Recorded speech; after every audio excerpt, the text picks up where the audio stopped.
Hello and welcome to my channel. My name is Jenny. I'm from jennycarddesigns. Thanks so much for joining me today. My YouTube channel contains content that is intended to share paper crafting tutorials and inspiration with all of you. I hope that you enjoy.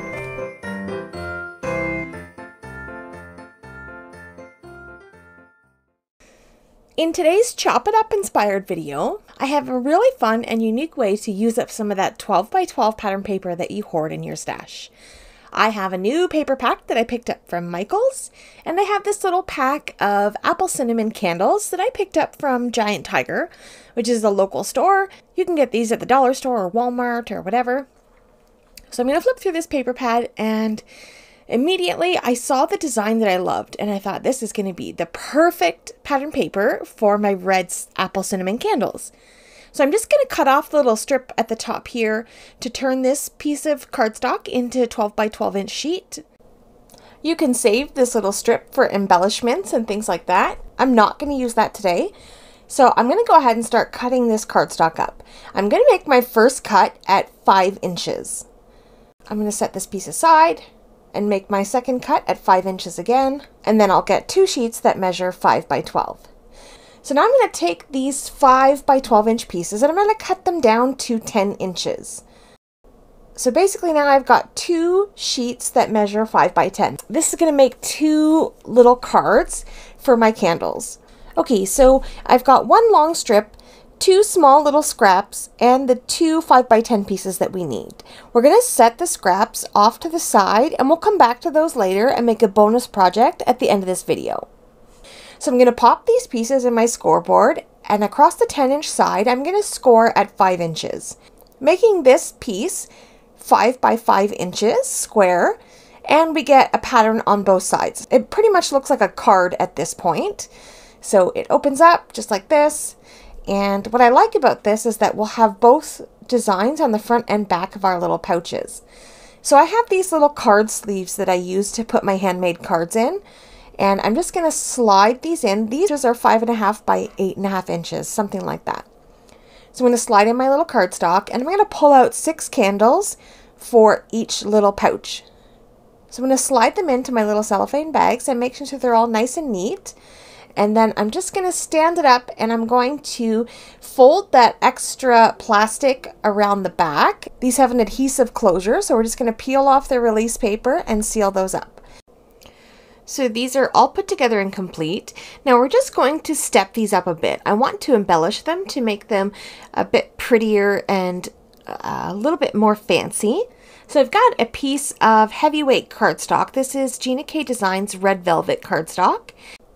I'm going to put this in my scoreboard, and across the 8.5 inch side, I'm going to cut down to 5.5 inches.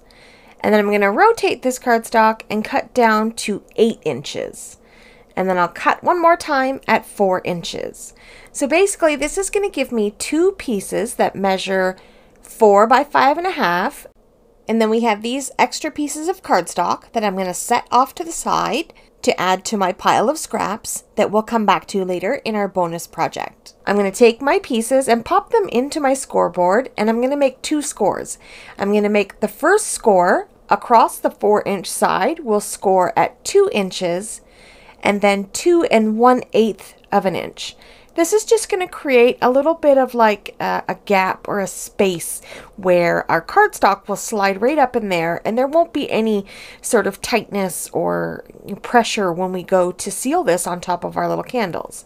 So I'm going to use my bone folder to help crease those folds nice and good. And I have this beautiful stamp set by Jen-Velope, and I love these cute little houses. So I'm going to use those houses and a sentiment on here that says, "Sending warm winter wishes." And I'm going to be doing some heat embossing. I have my stamps loaded up into my stamping tool, and I'm going to pop in my cardstock and use a little bit of anti-static powder bag to make sure that my embossing powder doesn't stick to my cardstock in places where I don't want it. And then I've got some watermark ink. This is Versamark. And I'm going to ink up my stamp really good to make sure I get good coverage. And then I'm just going to use my little press tool to press down on my stamp to make sure that I get good coverage of my ink.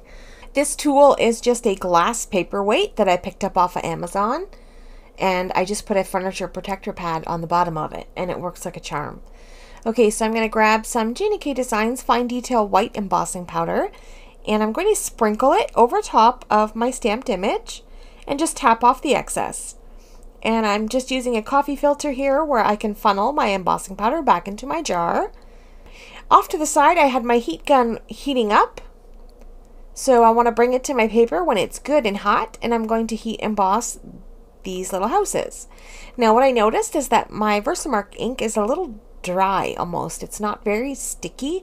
So when I brought my heat gun to the front of my embossed image, it was kind of blowing off my embossing powder. So I went to the back of the cardstock and heated it up from the back to set that embossing powder in. And then I brought it back around to the front to make sure it was all melted. So I did that for both of my panels. Okay, and once those are done, I'm going to adhere these using a stapler. I'm going to open this up all the way, and I'm going to turn my stapler around. I'm going to pop my staple into the cardstock.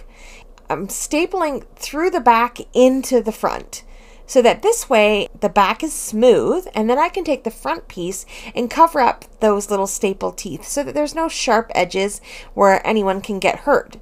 So, and then I'm going to grab some double-sided adhesive here. This is just a dot runner, and I'll cover the front of that up, and then I'll adhere that down. So now we've got our cardstock stapled into the little package, and then the front of that covering up those staples. I'm not sure if that made any sense. That sounded a lot more complicated than it really was. Okay, so you can go ahead and embellish these. You can step these up a bit. You can round the corners, add a little bit of ribbon.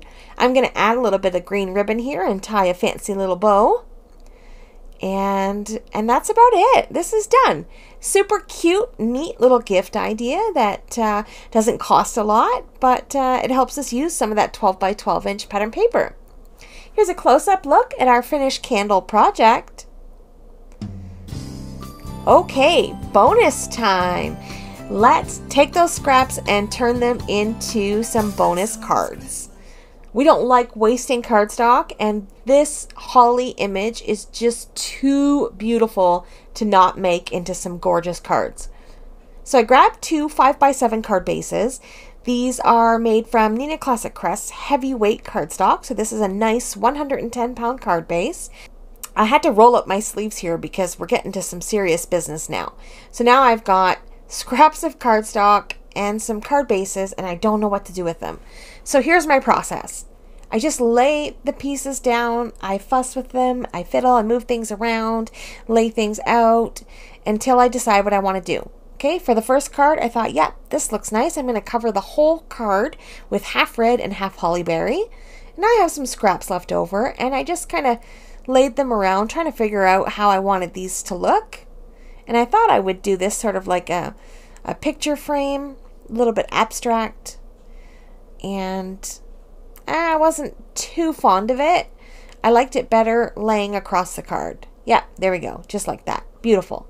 All right, so I went ahead and I heat embossed the exact same image, and instead of using my Versamark, I used some pigment ink. This is a little something I picked up from jennycarddesigns. It helps with white embossing powder, and since my Versamark was a little dry, this white pigment ink helps to get a nice solid image. And if there are any bits or anything in behind my embossing powder that don't emboss all the way, the white pigment ink kind of hides that. So that's kind of cool. And I've got a little bit of warping from my heat embossing. So what I like to do is take my bone folder and kind of recurl the paper and kind of pull it and straighten out those fibers. And that works the best for me. I find that any warping I can curl my paper back to its natural shape.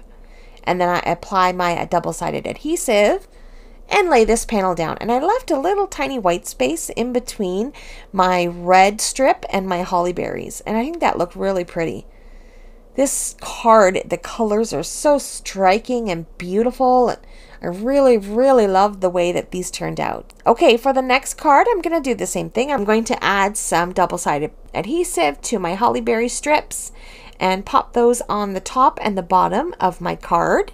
I'm going to add my little row of houses in the middle of the card base, and I just trimmed it off so that there was a little white space on the top and the bottom. apply some double-sided tape to the back of this, and that's it. These cards are just beautiful. I didn't do anything extra to them. I just left them as is. I love the beautiful, authentic Christmas colors. They turned out so pretty. Now you can take these extra little bits and scraps that are left over and adhere them on the insides of your cards just to carry those patterns all the way through, but I'm not going to bother with that. I think I did a good job of using up my scraps for today's project. Okay, so I have 2 little pieces of paper left. I'm going to make one more final bonus project. I'm going to add a little bit of adhesive to this holly berry, and I'm going to lay that down in the center of this red piece of cardstock. And then I'm going to trim off any excess, and I'm going to turn this into a tag. So I'm just going to clip off the corners on one side and use that as a guide to cut off the other corner. And I'm going to grab a hole punch and punch a hole through the top of this tag, and then I'm going to grab a little bit of ribbon and I'll run that through just to add a little bit of embellishment to the top of my tag.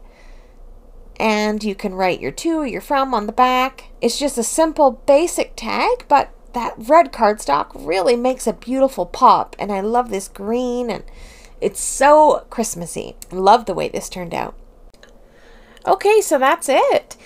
So out of one piece of 12 by 12 cardstock, along with one extra 8.5 by 11 sheet of cardstock, we created 5 beautiful little projects.